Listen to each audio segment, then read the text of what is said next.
All right, I know we're talking about the DOJ and the FBI, and so obviously we're not going to bring up the CIA.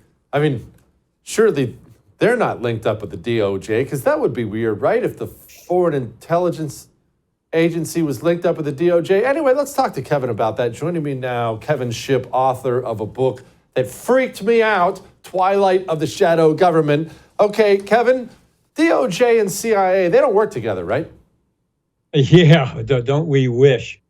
I've just published a presentation on this. The DOJ works closely with the CIA, especially in silencing whistleblowers.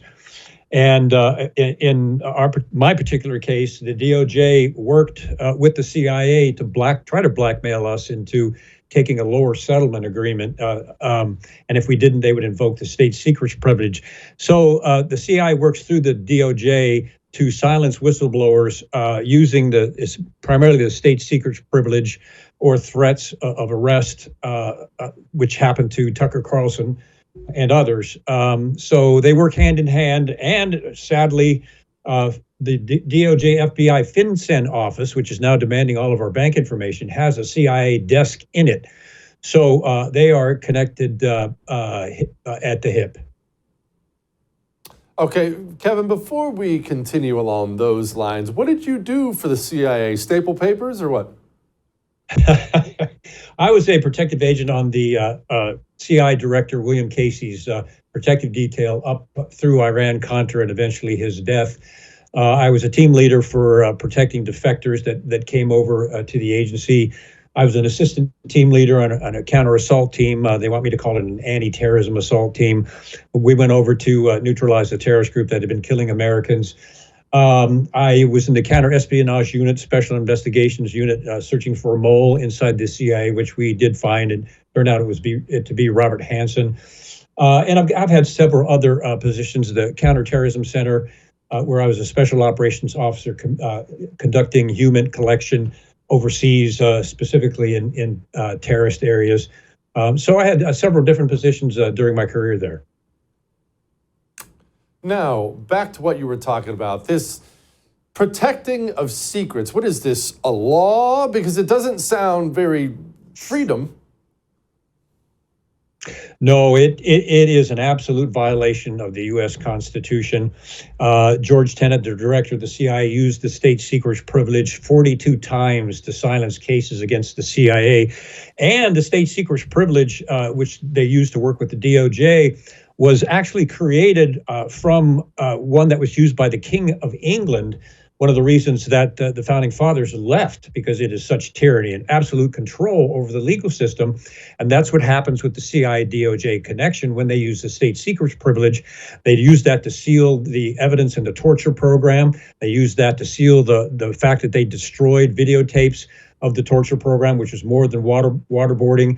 They use the state secrets privilege to shut down cases against NSA spying domestically in the United States. So this is a CIA DOJ operation without question. And of course, I've documented and proven that in many of my presentations.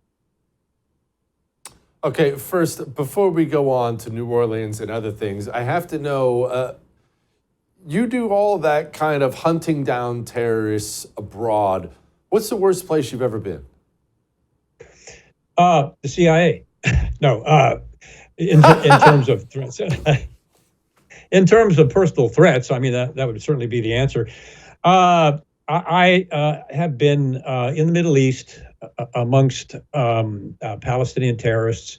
I've been in Eastern Europe. I've been on the border of the Soviet Union.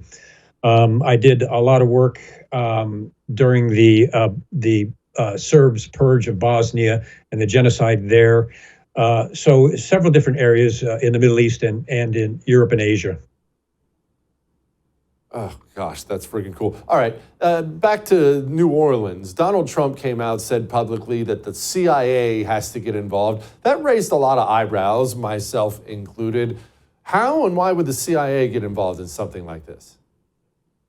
That is an extremely good question and a very concerning issue. A lot of things in the Cybertruck bombing do not add up at all. And when things don't add up, there's usually a nefarious hand behind it. I don't think President-elect Trump understands what the CIA is and what it does. I know that Bobby Kennedy Jr., who's a friend of mine, does, and we'll be communicating that with Donald Trump as we work to reform the CIA. No, I think that is a big mistake, and it is possible. There are so many peculiarities about the Cybertruck attack. It has some appearances of a psyop because things just don't add up. So I would say that that's concerning. Okay, expand on that Cybertruck attack, because clearly you've seen several things that don't seem like they're adding up. Not asking you to have an opinion or point a finger, but what isn't adding up to you? Well, you've got a top secret SCI cleared, extremely talented soldier working at the highest levels in special operations, a normal individual, a Trump supporter, and it doesn't add up in terms of the personal profile. Although he did suffer a little bit of PTSD from some of his assignments, but that's not uncommon. So for a Trump supporter to blow himself up with that kind of background and spotless record by all accounts, including the people that work with him, to blow up, of all things, a cyber Trump right in front of the Trump hotel when he's a Trump supporter, it's like the passport they found on the street after the 9/11 attacks that wasn't burned up when the buildings came down of allegedly one of the terrorists. When things don't add up, something is not right. Okay. All right. Now, you've witnessed multiple CIA directors over the year. I remember I watched some show, I think it was on Showtime, about all the CIA directors, and I watched all those crooks go through and talk about all the terrorism they fought. Talk about that.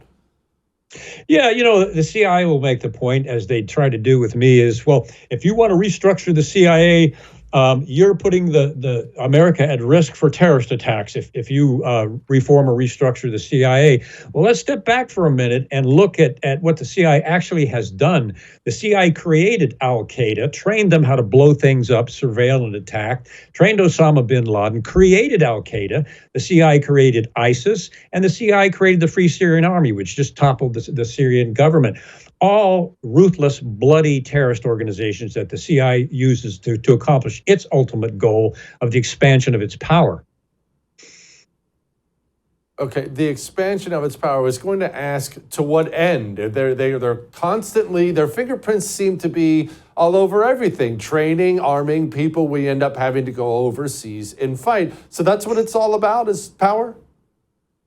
Yeah, it's all about global power for the CIA. And as Mike Pompeo, and sadly they stained his career when he was director of the CIA, and he's the one that commanded the assassination of Julian Assange. And it pretty much ended his political career. But even Pompeo said, Jr., that he regretted not doing the reforms he wanted in the CIA.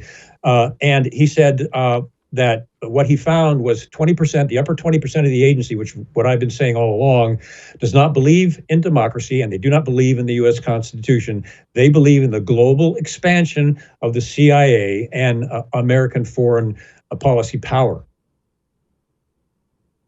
Well, that was all pretty much horrific. All right, real quick, what do you think about Ratcliffe, John Ratcliffe, coming in and take over the CIA? Are you hopeful, skeptical? Where are you at on him?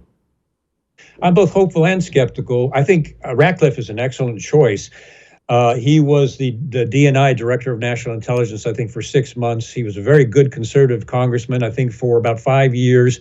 And he was the only one that stood up in defense, as an intelligence official, stood up in defense of President Trump during the Russia collusion hoax and said that is not intelligence. They're lying. This is bogus. He was the only one that did that. Those are great credentials. But as former CIA Director James Woolsey said when he came out after being CIA Director, he said that inside the CIA, they didn't tell him anything. All of these operations that the CIA does behind Congress's back, they don't even tell the director of the CIA many times. And at that level, they don't even know what the Director of Operations or the National Clandestine Center is doing. Oh, gosh. Well, that's horrific. Kevin, thank you, my friend, as always. I would thank you for coming to my YouTube channel, but I know how brilliant it is, and I know you love it here. So subscribe and watch. We're going to start really ramping things up and putting some funny stuff, some interesting stuff out there, some collaborations. Either way, my YouTube channel is officially the place to be. So stick around.